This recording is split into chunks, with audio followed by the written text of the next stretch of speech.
At 16:30 hours, a Ukrainian MiG-29 was screaming across Donetsk at 150 meters towards the dam at Mirolobivka, now a Russian supply highway. While the pilot had successfully used terrain to stay hidden so far, this would all change in a matter of minutes. Unknown to the pilot, 3 different Russian radar systems already had him painted. An S-400's Gravestone radar had locked him at 38 kilometers. The Tor M2 was tracking from the south, and a Buk M3 was warming up to the east. Enough overlapping missile coverage to turn any aircraft into aluminum confetti. The pilot's eyes locked on the reconnaissance feed streaming to his display. The dam at Mirolobivka had been turned into a superhighway of Russian supply trucks using Ukrainian civilian drivers. So in order to avoid civilian casualties, the strike had to happen now. The MiG-29 was following the Dnipro River Valley, using the natural depression in the terrain to mask his approach. Flying at 880 kilometers per hour, just 150 meters above the ground, he had one advantage. As long as he stayed in the valley, the surrounding hills blocked him from radar. But that protection would end in 8 minutes when the valley opened up into flat farmland. After that, the final 8 kilometers to the target would be completely exposed, what pilots call the shooting gallery. Through the HUD, the terrain rushed past at 236 meters per second.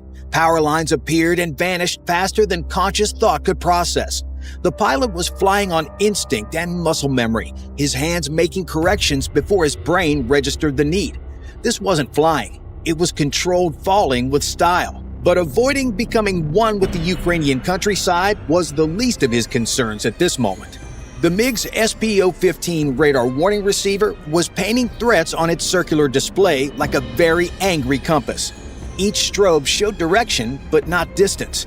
Knowing someone's yelling at you, but not sure if they're in your face or in the next room. The pilot counted the pulse repetition frequency like Mississippi's between lightning and thunder. The S-400 to the northeast was giving him slow, lazy sweeps. 3 Mississippis meant roughly 60 kilometers, still searching. 2 Mississippis meant 40 kilometers, getting interested. 1 Mississippi meant 20 kilometers and was probably already launching. Right now, he was getting 2.5 Mississippis of electromagnetic attention, close enough to worry about, but far enough to have options. That calculation drove his next decision: stay low for 8 more minutes. As the pilot was working through this in his head, his hammer bomb on his center line was running diagnostics every 5 seconds.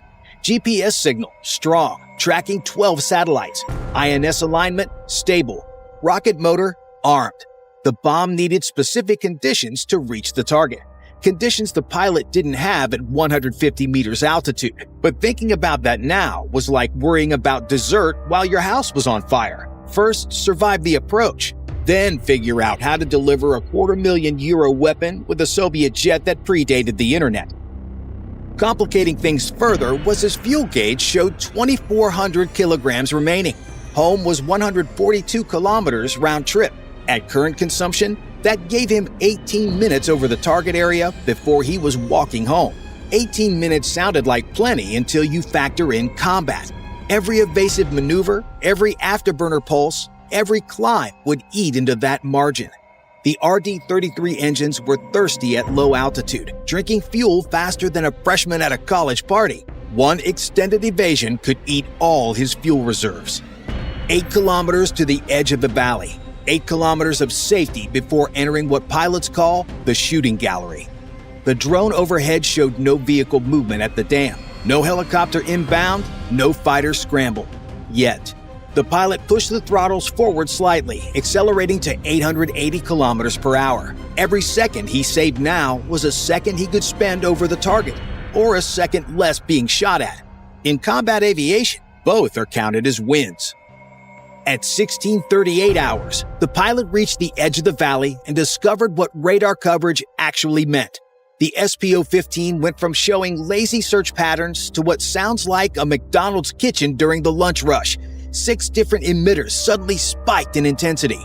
The S-400 that had been casually searching snapped to attention, its beam narrowing from a searchlight to a laser.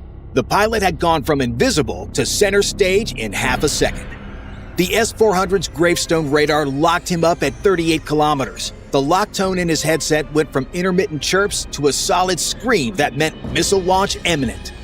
Here's how the MiG knew it was in trouble. The SPO-15 radar warning receiver has antennas all over the aircraft that detect radar energy hitting the plane. Think of it like having microphones that only hear radar waves. When a radar beam sweeps past you once every few seconds, you're being searched. The SPO-15 plays slow beeps. When that same radar starts hitting you multiple times per second and stays focused on you, you're being tracked. The beeps speed up. When radar locks on for a firing solution, it hits you continuously with a narrow, focused beam that doesn't let go. That's when you get the solid tone that means missiles are probably seconds away. The SPO-15 can even identify which type of radar it is by its unique frequency and pattern, like recognizing someone's voice. Right now, it was screaming that an S-400 had locked him solid. The engagement envelope of the S-400's 48N6 missile was 400 kilometers, but at low altitude, terrain and Earth curvature cut that to maybe 40. He was at 38. The math wasn't complicated. He was already within range. The only reason missiles weren't already flying was reaction time. Russian operators needed 8 seconds to transition from detection to launch. The pilot had 8 seconds to break the lock or take a missile to the face. The pilot rolled into a knife-edge turn, pulling 7 Gs while maintaining altitude. The maneuver put this velocity vector perpendicular to the radar beam. When you're not moving toward or away from a Doppler radar, you have the same relative speed as the ground beneath you. 0 radial velocity. Doppler radars work by detecting the frequency shift of moving objects. No movement toward the radar means no frequency shift. No frequency shift means you look exactly like terrain. The radar literally can't distinguish between you and the Earth you're flying over. The lock broke, but the maneuver cost him speed and position. He was now heading away from the target, sapping energy, and now everyone knew where he was. Suddenly, a Tor M2 lit up 8 kilometers south, close enough that the pilot could probably see the vehicle if he looked. The Tor was different from the S-400. It used command guidance instead of active radar homing. The missile didn't have its own seeker. Instead, the ground radar tracked both the target and the missile, sending course corrections via data link every 0.1 seconds. This made it nearly impossible to jam. You couldn't confuse a missile that wasn't thinking for itself. The only way to defeat it was to break the ground's radar lock or get outside its tracking limits. The pilot snap-rolled left and dove for the deck, dropping from 150 to 50 meters in 2 seconds. Trees flashed past the canopy close enough to count the leaves. As he dove, his left hand found the countermeasures panel. He punched the chaff dispenser twice. 120 bundles of aluminum-coated glass fibers erupted behind the aircraft. Each fiber cut to exactly 2.5 centimeters, half the wavelength of the S-400's X-band radar. To the gravestone radar, it looked like the MiG had suddenly exploded into a cloud the size of a football field. But the Tor operated in K-band at 35 gigahertz, requiring different length chaff. The pilot hit the second dispenser, releasing fibers cut to 4.3 millimeters. Now, he had coverage across multiple radar bands, creating what pilots call a chaff corridor, a tunnel of false returns he could hide inside. The Tor's radar tried to track, but kept losing him in ground returns. At just 50 meters, he might as well have been driving a very fast car as far as radar was concerned. But the pilot wasn't done. His left thumb found the ECM pod switch. The Nearty SPS-141 jamming pod came alive, analyzing the Tor's radar frequency and generating false returns using something called range gate pull-off. It works like this. Imagine the radar as a flashlight beam searching for the aircraft. When it finds the plane, it focuses tightly on that spot to track it. The jamming pod creates a fake aircraft, a bright electronic decoy that appears right next to the real plane on the radar screen. Then the jammer slowly moves this fake signal away from the real aircraft. Like sliding a bright light away from an object in the dark, the radar's operator screen shows 2 targets that gradually separate. Since the fake signal is stronger and brighter, the radar automatically follows it, thinking that it's tracking the real plane. Meanwhile, the actual MiG becomes just another ground return, invisible in the clutter. On the operator screen, he'd see what looks like the aircraft slowly climbing and moving away, while in reality, the MiG is still skimming the ground, heading into a completely different direction. The tour's operator was now tracking a ghost that didn't exist, while the real MiG disappeared into terrain clutter. But flying at 50 meters meant flying on borrowed time. One power line, one unexpected hill, one moment of inattention, and he'd become part of the landscape. The pilot had to climb soon or risk what the accident report would call controlled flight into terrain. Bureaucracy's way of saying flew into the ground while fully conscious. The release point was now 8 kilometers ahead. Whatever he was going to do, it had to happen now. The pilot made a choice that would have failed him in flight school, but might keep him alive in combat. Instead of maintaining tactical advantage, he'd create chaos. If everyone was shooting at him, no one could coordinate. It's the aviation equivalent of starting a bar fight. Messy, dangerous, but sometimes the confusion was its own defense. His left hand moved to the countermeasures panel, ready to dump everything he had. His right hand gripped the stick, prepared for what instructors called gross maneuvering, and what pilots called trying not to die. 4 kilometers now from the minimum release point. The next 60 seconds would determine whether this mission became a success story or a cautionary tale. The fuel gauge showed 2,150 kilograms. Still enough time to get home if nothing goes wrong. But in combat, something always goes wrong. The only question was how wrong and whether you could survive it. At 1640 hours, the pilot did something that would make every threat receiver in eastern Ukraine lose its mind. He lit the afterburners and pulled straight up. The twin RD-33 engines roared to maximum thrust, orange flames extending 6 meters behind the aircraft. He went from invisible to broadcasting his position like a lighthouse on fire. Every radar operator within 80 kilometers just got their Christmas present early. Inside the S-400 command vehicle, the operator's eyes widened as the target went from barely visible ground clutter to a bright climbing contact. His fingers flew across the console. Target altitude climbing through 1,000 meters. Rate of climb 330 meters per second. Predicted altitude in 10 seconds, 5,000 meters. The fire control computer began calculating an intercept solution, but the target's trajectory kept changing. Every second required a new calculation. The operator selected 2 missiles and initiated the launch sequence. Authorization from battery commander granted. Missile doors opening. Target data uploading to missiles. Launch in 5, 4, 3. The climb was insane. From 50 meters to 5,000 meters in 18 seconds, pulling 4 Gs continuously. The pilot's body weight quadrupled. His arms felt like they were made of lead. His head like someone was standing on it. His G-suit inflated, squeezing his legs and abdomen like a python. But at 4 Gs sustained, grayout was beginning. Peripheral vision was fading to tunnel vision. At 5 Gs, he'd lose color vision. At 6 Gs, tunnel vision would close to a point. At 9 Gs, he'd have 3 seconds before G-lock. G-induced loss of consciousness. He was riding the edge at 4 Gs sustained, buying altitude with his remaining consciousness. But the maneuver had a method to its madness. By going vertical, he'd made himself impossible to ignore, but also impossible to predict. The pilot added a barrel roll to the climb, corkscrewing upward in a helix pattern. To the SAM operators, his trajectory looked like a snake climbing a spiral staircase. The fire control computers were designed to predict ballistic paths, where something going X speed at Y angle would be in Z seconds. But the barrel roll meant constantly changing angles.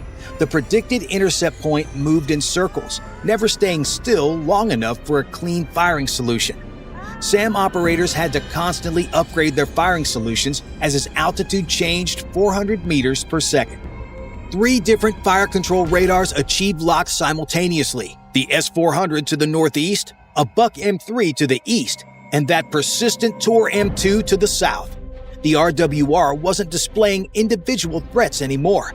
It just screamed like a rabid Karen. The pilot's response was to roll inverted at the top of his climb and pull through, creating a trajectory that looked like a child's drawing of a loop.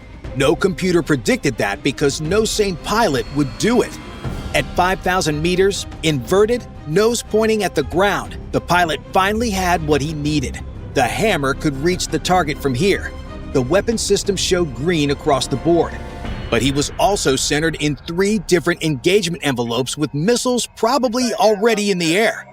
The SPO-15 couldn't differentiate between tracking and launch. It just screamed that an early retirement was in his immediate future if something didn't change right now. Time to either release or abort. No middle ground. The pilot rolled upright and steadied the aircraft for exactly 2 seconds. In those 2 seconds, the hammer's initialization sequence ran at electronic speed. First, the GPS receiver verified position from 12 satellites, comparing each signal to ensure none were spoofed. Second, the INS aligned its accelerometers with GPS data, creating dual redundant navigation. Third, the rocket motor ran a continuity check on its igniter. Fourth, the infrared seeker performed a calibration cycle, cooling to -40°C with compressed nitrogen. Fifth, the flight control computer loaded the target coordinates and calculated optimal trajectory.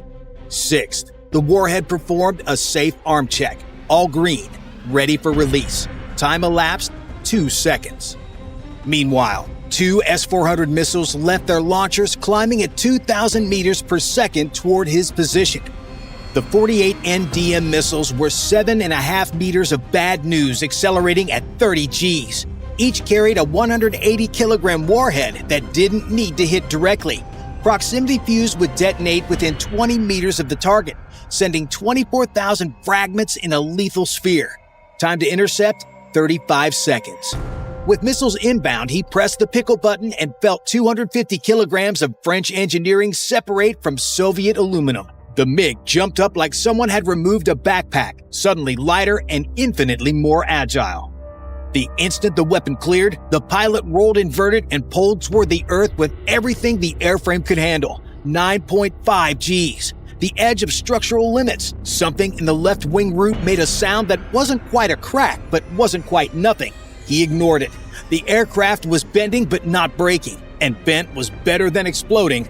The dive took him from 5,000 meters to 500 meters in 8 seconds, accelerating past the speed of sound. The Mach transition was intense, to say the least. Wind was shaking the aircraft as shockwaves formed and collapsed around the wings. Airspeed indicators showing Mach 1.1 and climbing. The S-400 missiles tried to follow, but couldn't match the trajectory change. They'd been aimed at where he would be if he continued climbing or flew level. Nobody predicted a supersonic dive toward the Earth.